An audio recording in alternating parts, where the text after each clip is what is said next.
अस्सलाम वालेकुम। Haider voice channel में आप सबको खुश आमदीद। आप तमाम दोस्तों से गुजारिश है कि हमारे चैनल हैदर वॉइस को सब्सक्राइब ज़रूर कीजिए और साथ ही बेल आइकॉन के बटन को दबा दीजिए ताकि हमारी अगली आने वाली वीडियो का नोटिफिकेशन आपको मिल सके। शुक्रिया।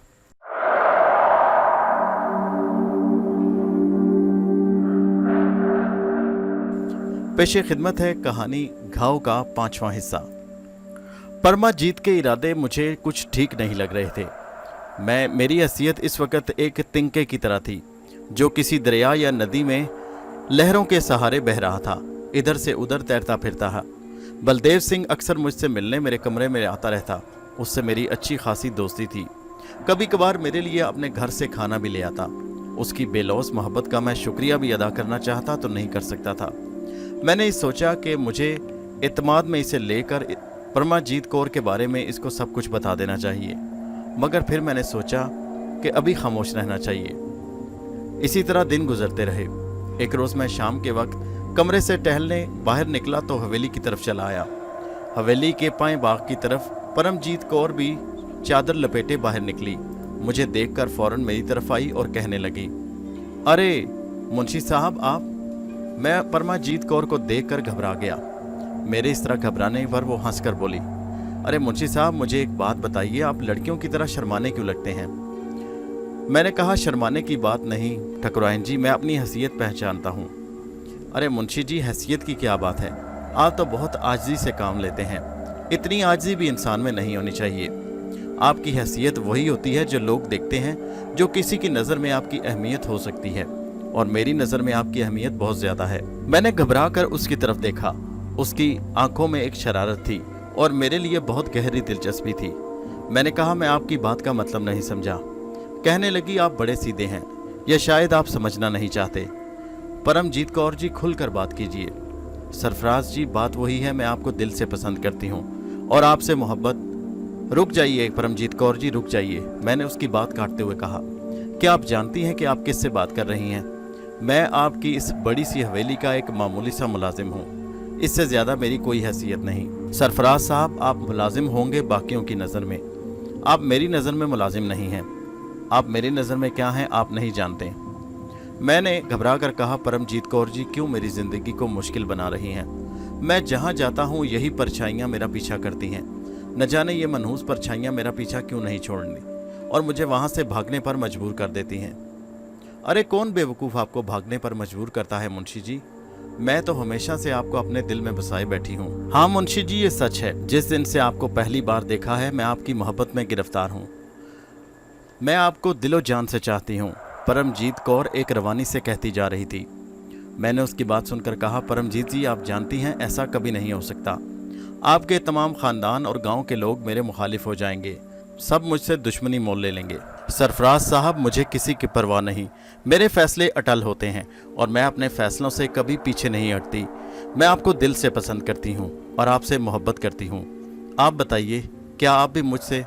अभी अल्फाज उसके मुंह में से कि दूर से ठाकुर साहब को आता देखकर परमजीत कौर चौंक गई और मैं भी एक कदम पीछे हट गया। फिर वो तेज़ तेज़ कदम उठाती हवेली में दाखिल हो गई। मैं ठाकुर साहब से मिलने उनकी तरफ चल पड़ा, लेकिन मेरे दिमाग में आनियाँ सी चल रही थी। मुझे अपना मुस्तकबिल यहाँ भी गैर महफूज नजर आने लगा। मुझे अपनी जान की तो कतन परवाह नहीं थी। रुपया पैसा तो मेरे पास था नहीं। परमजीत बिलाशुबा हसीन थी, मगर मैं हालात का मारा अब मज़ीद मुश्किलात का सामना मुझसे नहीं हो सकता था। मैं पहले ही बहुत टूट चुका था। ठाकुर साहब मेरे आने की वजह पूछने लगे। मैंने बताया कि चहलकदमी करता हुआ बाहर निकल आया, फिर कुछ देर वहीं खड़ा रहा और उनसे इजाज़त लेकर अपने कमरे में आ गया। मगर मेरी हालत ऐसी थी कि कांटों तो बदन में लहू रही।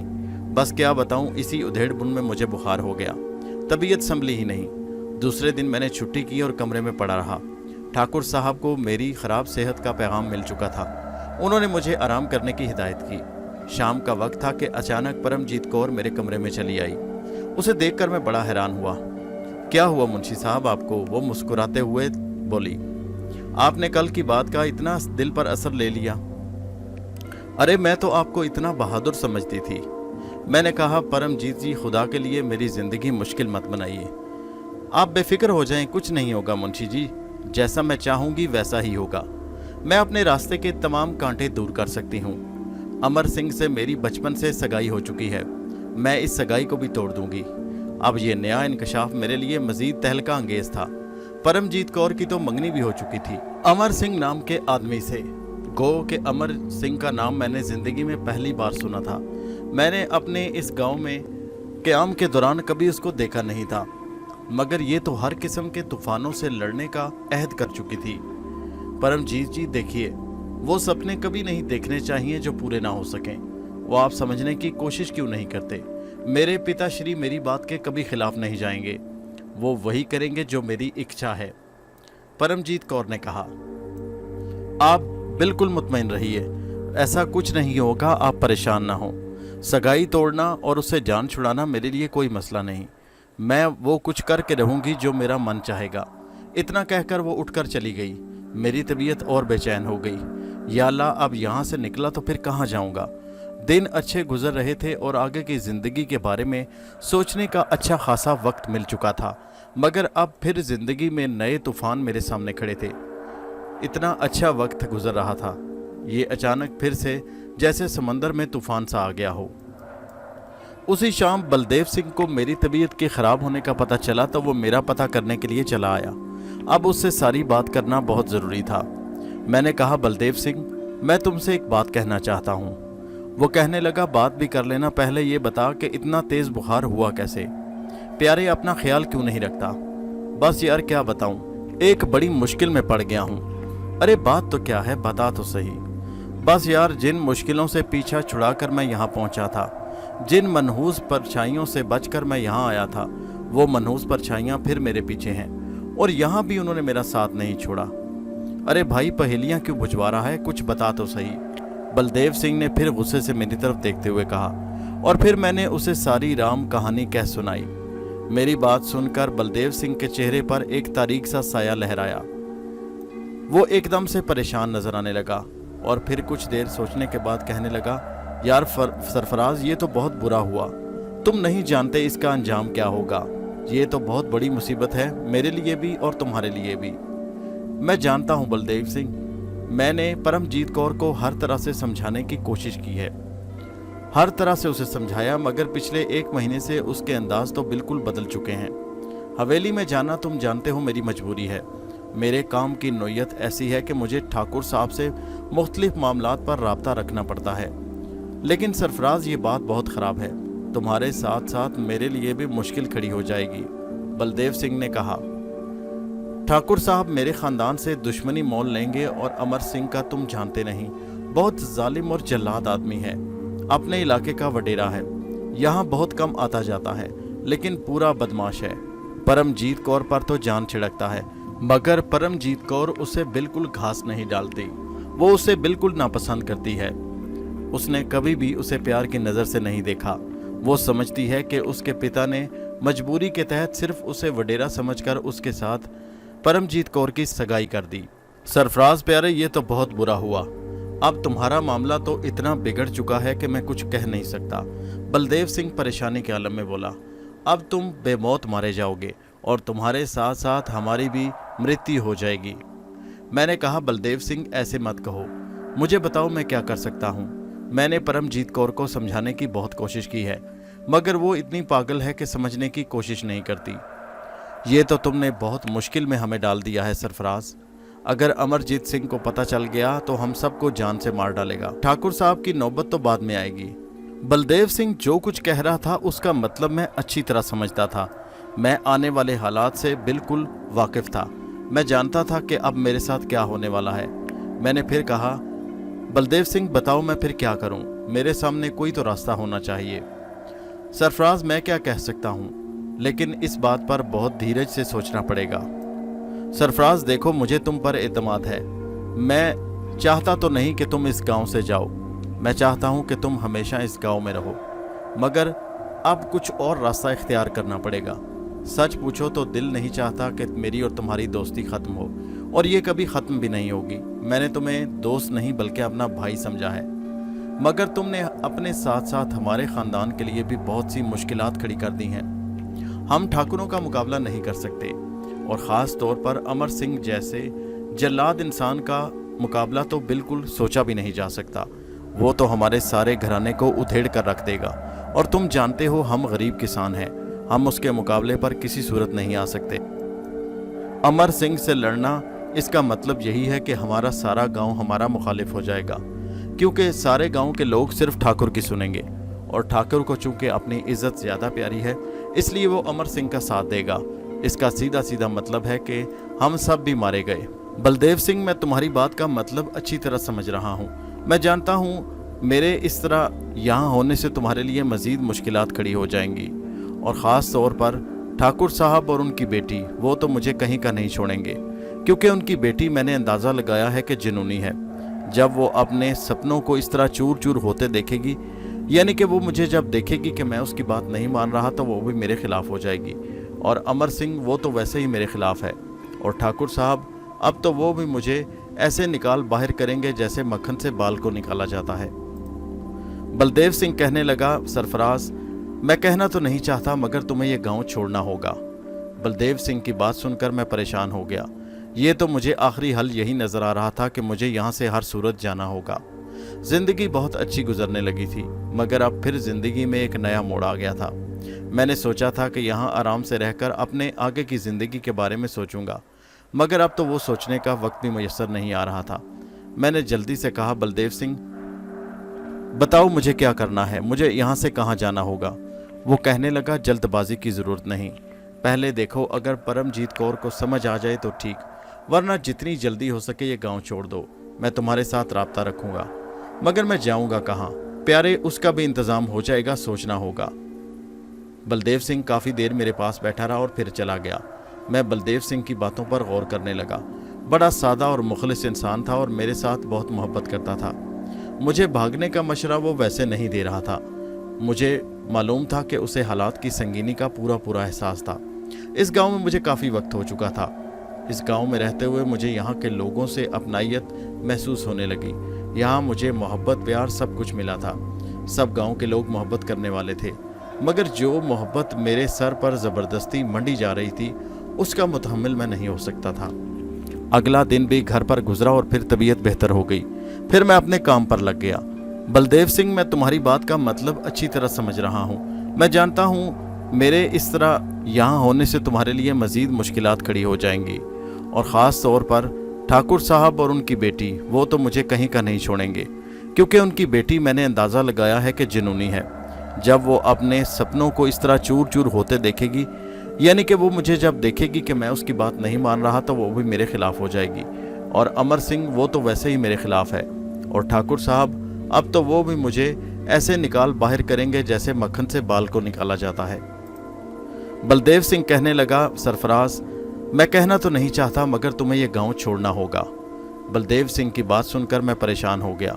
ये तो मुझे आखिरी हल यही नज़र आ रहा था कि मुझे यहाँ से हर सूरत जाना होगा। ज़िंदगी बहुत अच्छी गुजरने लगी थी, मगर अब फिर ज़िंदगी में एक नया मोड़ आ गया था। मैंने सोचा था कि यहाँ आराम से रहकर अपने आगे की ज़िंदगी के बारे में सोचूंगा, मगर अब तो वो सोचने का वक्त भी मुयस्सर नहीं आ रहा था। मैंने जल्दी से कहा, बलदेव सिंह, बताओ मुझे क्या करना है, मुझे यहाँ से कहाँ जाना होगा।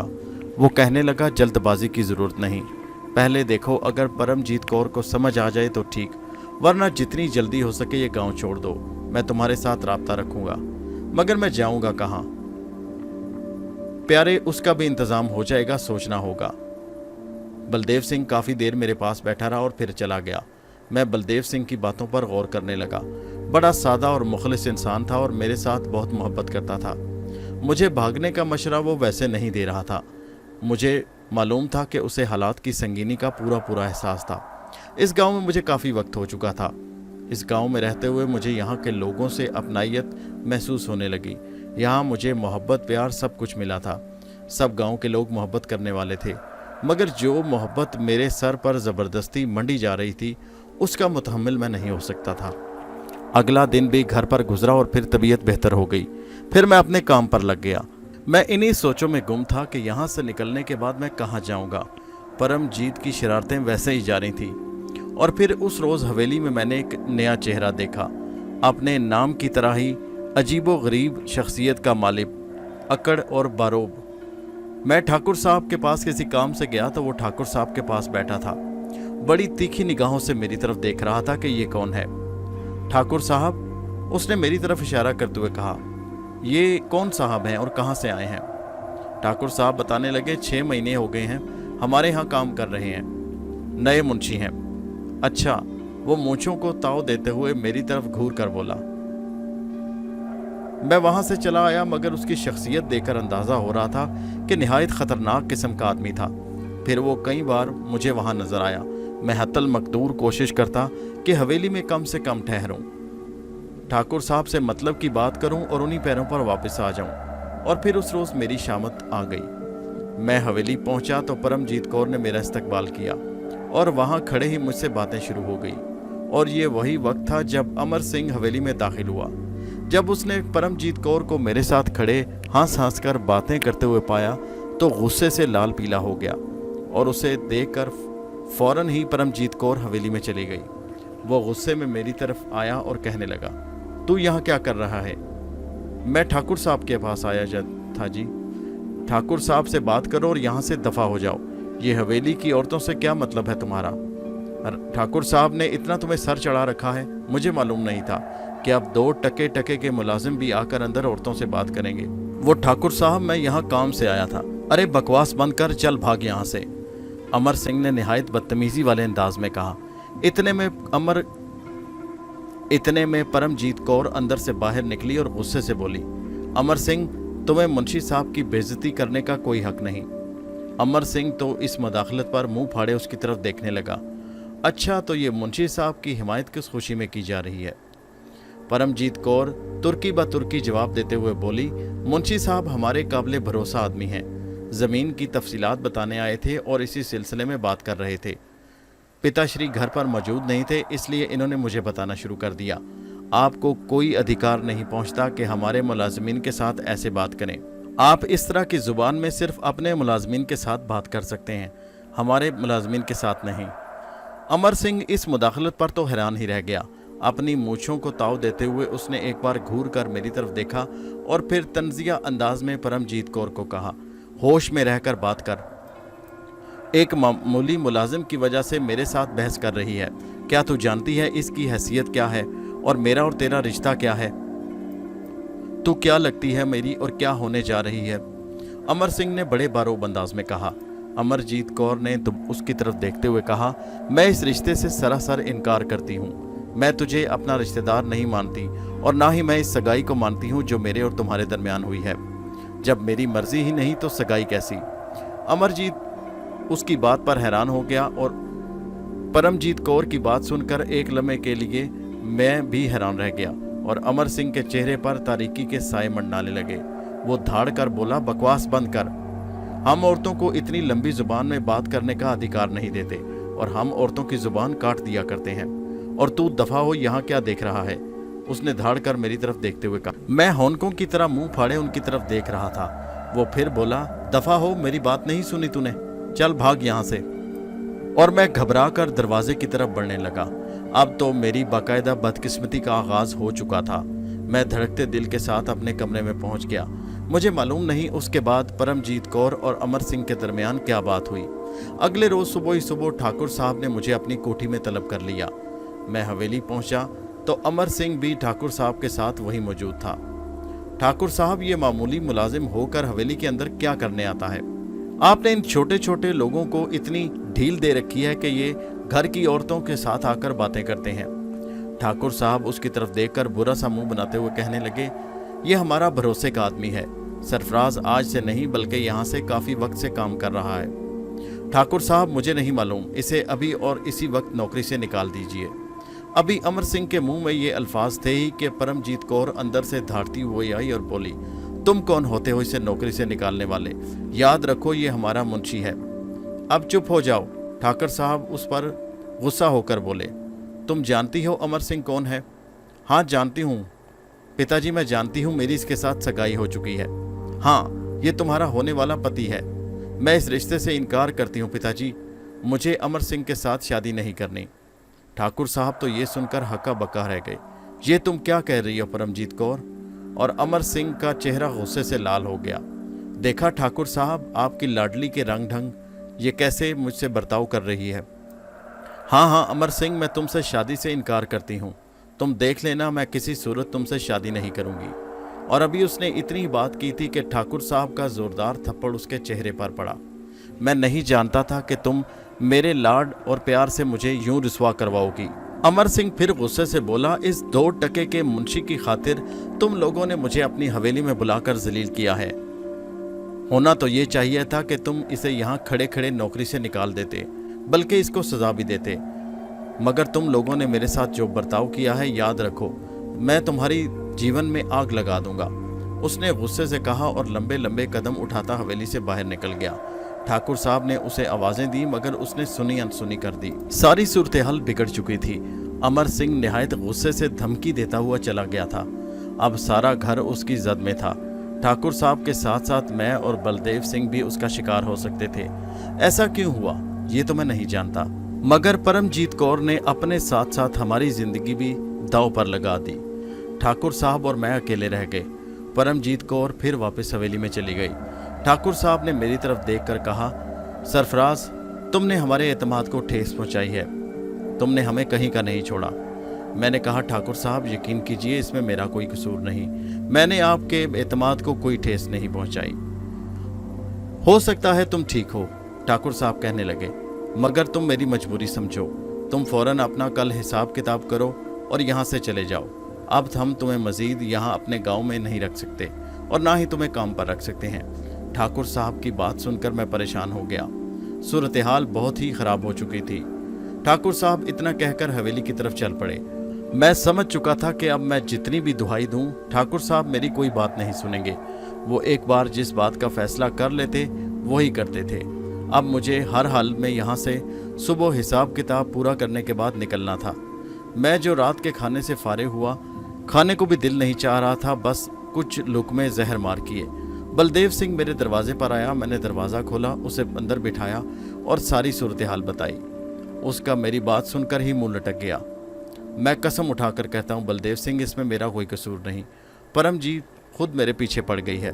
मैं तो इन्हीं चीज़ों से भागकर यहाँ पहुँचा था, मगर किस्मत मुझे ऐसे धक्के बार बार देती है। पहले किस्मत की देवी इसी तरह मेहरबान होती है और फिर मुझे ऊपर से उठाकर ज़मीन पर पटक देती है।